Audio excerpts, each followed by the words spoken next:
हम जानते हैं कि ये जो रिपोर्ट है, इंडोनेशिया में गौतम अदानी के कुछ खदान अब है और वहां पे उनका इंटरेस्ट भी है।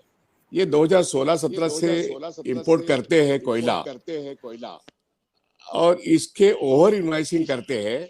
और यहाँ आने के बाद जो इलेक्ट्रिसिटी रेट्स है पर यूनिट की, उसमें कोयले की दर बढ़ने के कारण यहाँ से प्रोडक्शन ऑफ इलेक्ट्रिसिटी पावर ये महंगा होता है अदानी पावर में।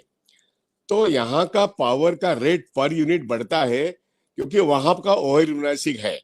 वहां पे जो इंडोनेशिया से कोल आता है, इसमें गवर्नमेंट की बहुत बड़ी सहूलियत अदानी पावर को है।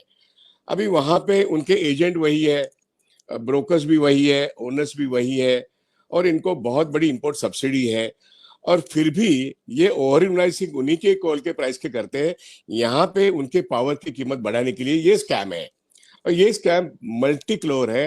ये स्कैम बहुत बड़ा है। अब जहां तक हम जानते हैं कि अदानी पावर ये जो कंपनी है, 8 साढ़े 8 9 कंपनी है उनकी, उसमें अदानी पावर ये कंपनी है, उसमें ये जो मॉरिशस बेस्ड कंपनी नहीं उनकी, लेकिन ओपल इन्वेस्टमेंट जो कंपनी है जो यूएमए है, और वो एक उनकी सबसे बड़ी शेल कंपनी है। शेल कंपनी तो चलाते हैं विदोन अदानी, लेकिन वो सिंगल इन्वेस्टमेंट जहां पे मेरे ख्याल से 8,000 करोड़ का एक सिंगल इन्वेस्टर है, वो तो खुद स्वयं विनोद अडानी और प्रॉक्सी गौतम अदानी है। तो ये एक सेबी को मालूम नहीं, ऐसा नहीं हो सकता। तो ऑस्ट्रेलिया के कोल का एक हिस्सा, अदानी पावर में जो प्रमोटर स्टेक वाला हिस्सा, ये दोनों स्कैम है। और दोनों चीजों में भारत सरकार की मदद से ही ये हो रहा है, पर्टिकुलरली कोयले के बारे में। इसे over investing of the coal prices, इसके कारण ये जो जैकअप किया जाता है पर यूनिट पावर, ये इंडिया में 2.5 से लेके अब तो 4 साढ़े 4 तक गया है। और ये इसका बहुत बड़ा फायदा सीधे सीधे अदानी पावर को जाता है।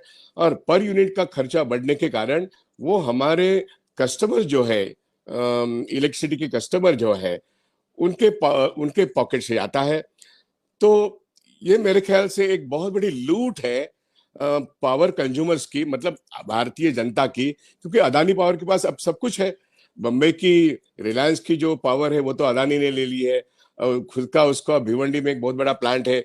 भारत देश में बहुत बड़े पावर के उसके प्लांट है और कोयले के खदान पे भी उसी का कब्जा है अभी 2019 के बाद। तो ये सारा जो मामला है, गवर्नमेंट की मदद से वो ओवर इन्वाइसिंग करते हैं, राउंड ट्रिपिंग करते हैं, और यहाँ का पावर इलेक्ट्रिसिटी जो है पर यूनिट वो जैकअप करके रखते हैं। तो आर्टिफिशियली पावर इज कॉस्टली और दुनिया भर में पावर कॉस्टली है ये, लेकिन यहाँ पे गवर्नमेंट की मदद से, मतलब प्रधान सेवक और मोदी की प्रधान सेवक और इनके मदद से, अदानी की मदद से, इस देश के कंज्यूमर्स को, जो पावर कंज्यूमर्स है, उनको उनके पॉकेट से ज्यादा पैसा देना पड़ता है। और इससे हजारों करोड़ का एक फायदा मतलब अदानी के पॉकेट में जा रहा है। और ये मैं कहता हूं देश के रेवेन्यू लॉस है और देश के जनता को नुकसान है।